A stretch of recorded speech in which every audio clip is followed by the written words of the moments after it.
islands to the mainlands and across the world. This is Caribbean Broadcasting Television, bringing you the latest in news, politics, current affairs, sports, entertainment documentaries, and weather.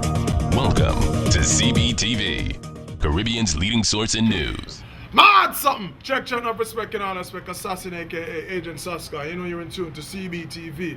And guess what? For this installment of this mission, I is the host, the agent. And starting off the video segment, a video featuring I, Stupid Money, Wayne Marshall, Gia Star, mad thing, check it out. Boom.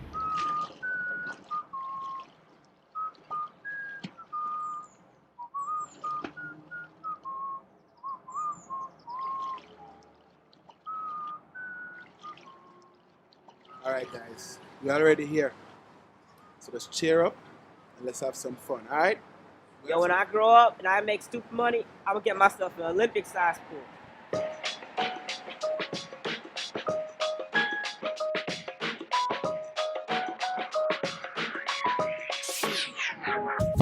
Stupid money, rich until me fool. Buy a big mansion for money with an Olympic-sized pool. Stupid money, rich until me fool. Buy a big mansion for money with an Olympic-sized pool. Alright then, cheddar, genuine leather. From bully beef to lobster bruschetta. Jet setter, shopping in Vienna. Custom Louis V with the shades and the sweater. To find the treasure, I dug deeper, I got better. Focus, tune up my meta. Now I'm a master, money getter. Rich forever, have some new fans will look like Kesha. Regard the dancehall artist, check the farms. This JA is where my art is, but I'm thinking like the sardis. Missing more hard knocks than karates. Back when life was the hardest, now everything work out like Pilates. From a very tender age, I knew I was above the average. Innate knowledge, the kind you don't learn in a college. From your money too big and stupid and retarded. Sing along with the kids in the clubs, them and the parties. Sing. Stupid money, rich until me fool. Buy a big mansion for money. Coming up next, interview, don't know. Stay right, so don't move. Mad! Well, Assassin, first of all, I just want to say thank you for touching base with us and for sitting down and doing this interview with us. Yeah, man, respect. All right, one of the first questions I want to ask is explain, a couple of years ago you were Assassin and now, it's a transformation from Assassin to Agent Saska. Can you explain to us, what was the transformation, why you changed your name? Yeah, well, it's not a name change necessarily. We added something to the mission, to the program.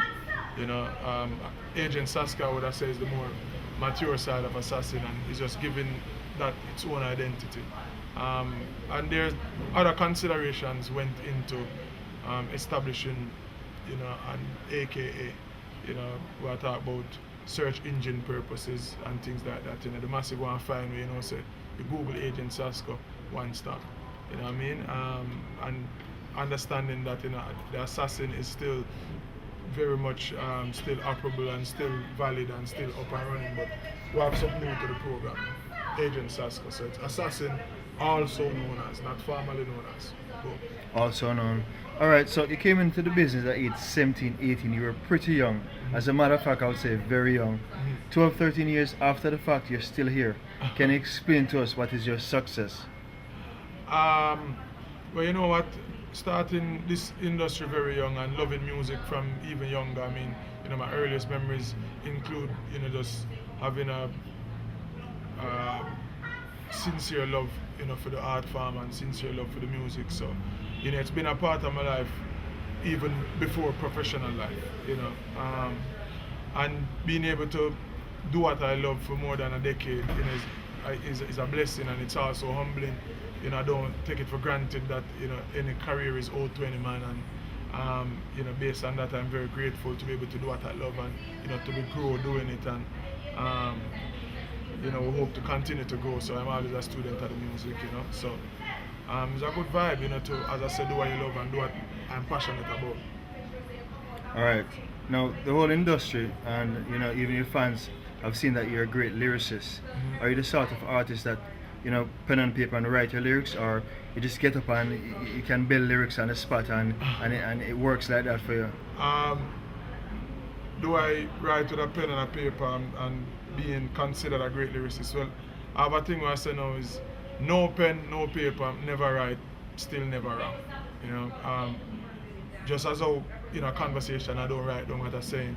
I approach music like a conversation, and therefore I never write my lyrics. I consider them and think about the idea that I want to convey, and pretty much just decide what words might better convey the idea, or just vibing. So sometimes that can manifest itself like a freestyle, like the song say, man I rush them like a pit bull, mix with a ratty, clap them like a rifle, mix with a shotty. Enough of them love the watchy, chatty like a peeping Tom, mix with a mouth of massy, trying to mix up the original with carbon copy. Don't mix the marijuana plant with the poppy. And no rent a dread, no fear mix up with no natty. No fashion dread, no flick come and talk about Selassie. Hey, me love me girl, them caramel and little coffee. She freaky when she ready, but she know when she feel classy. I talking about a slim girl, mixed with a fatty. Me a talk about small waist, big T. What she say she want mix. So we just, me already man decides, you know what, since everything these days is hybrids and a little bit of this, a little bit of that. That's where the idea came from, and really play and just mats out the conversation like that. So, no pen, no paper. All right. A couple of weeks ago, or a couple of months ago, you had worked on a collaboration or worked on Kanye's album. Explain to us how that deal came about, and not only how that deal came about, what was your within that minute when you got that phone call that you were going to work with Kanye? How was your facial expression?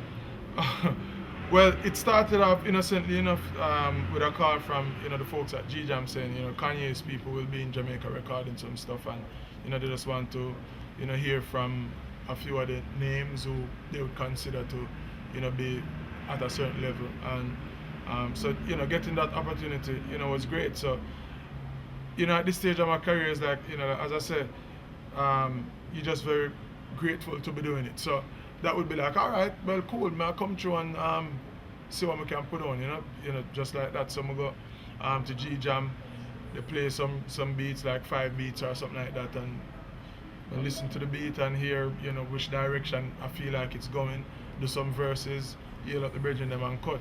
Kanye wasn't present at the session, having production team that came down to do it. So that was like October of what year that now? October 2012, I think.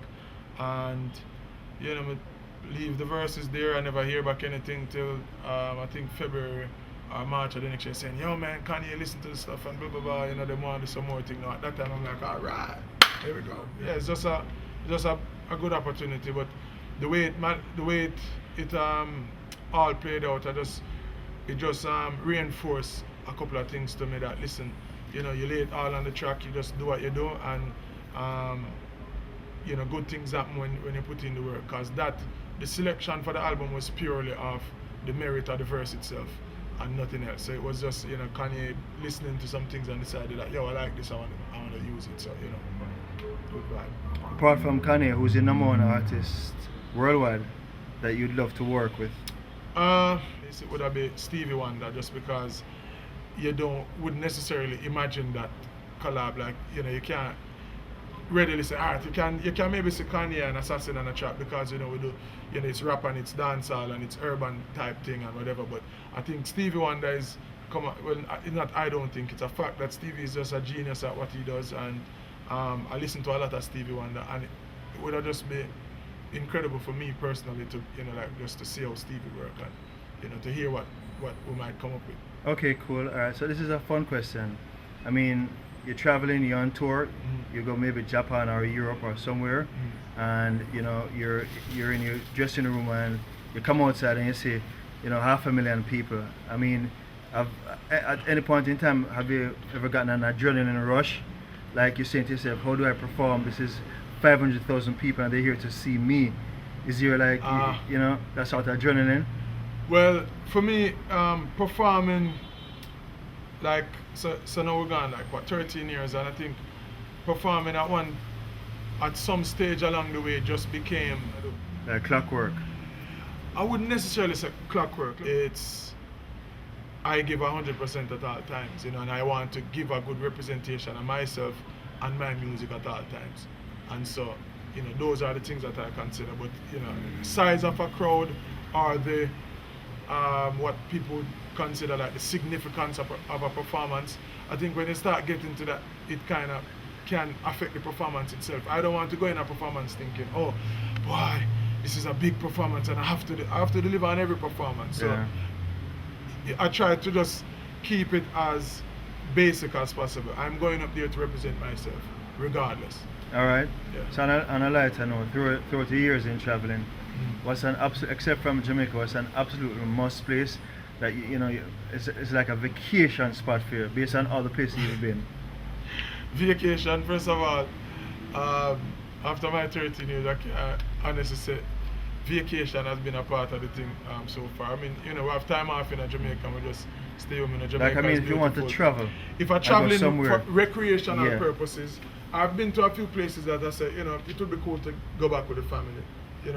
I like Bermuda. It's, as an island destination. It kind of have a strange dynamic to it. Like, it looked like it come out of a storybook. I said they have the white house, they have the white roofs because of the water system set up there. So they have white roofs with very colorful houses. And then the island is just neat, and then the weather kind of tricky because it get really cold. It's just a little sample place. I like Bermuda. Outside of that, I mean, New York and South Florida, LA, I like them cities. Europe have its own little dynamics to it. So the more I think about it is like, I appreciate the different territories for them after. You know what I mean? Yeah, so, being to the major cities in whatever country you're at, it would be cool to go back in a vacation mode, because most of the time, well, all of the time, I'm in work mode. So it would be cool to see all these cities in a different light, So I'd like to go back to France just to chill out, go through Paris with the family, you know what I mean, as opposed to just being there for work or whatever the city is. So basically, that's how you unwind. Yeah, I spend my off time, as you'd call it, just chilling out. I like going to the movies or watching a movie at home, or playing sports, football, basketball, just kick back with the kids, them kind of vibes. Yeah, I always ask, whenever I interview artists, I always ask them this question. Who's the Premier League? Who's the team? Alright, interesting. I don't really follow up the Premier League like that. The last time I cared about football significantly enough was Barcelona. And them time it was really when Ronaldinho was playing, so you must know. I don't really follow it up like that, but I watch a game every now and again. Whenever Barca playing Real Madrid, that's always a good game to see. Or when any one of the real giants them clash, but I don't really follow it up for our team right now. Okay, and for World Cup, it's the same? Neither World here Cup, nor there? I would like to Messi win a World Cup, just because him that incredible. I believe. I think it would be cool for him to have that, for film history, I guess. But outside of that, I would have just like to see an exciting World Cup. I would have liked to see, just some exciting matches. We can't take everything I got a penalty and 1-1 draw and this, what I mean? Once only a goal score and, just an exciting World Cup. All right, bro. I mean, thanks for the interview. It was great. Best of luck on your career for the next, 40, 50 years. Oh man, enough respect. Assasin, aka Agent Sasko, signing out. Stay tuned. We love the music, and we're just 100% with it.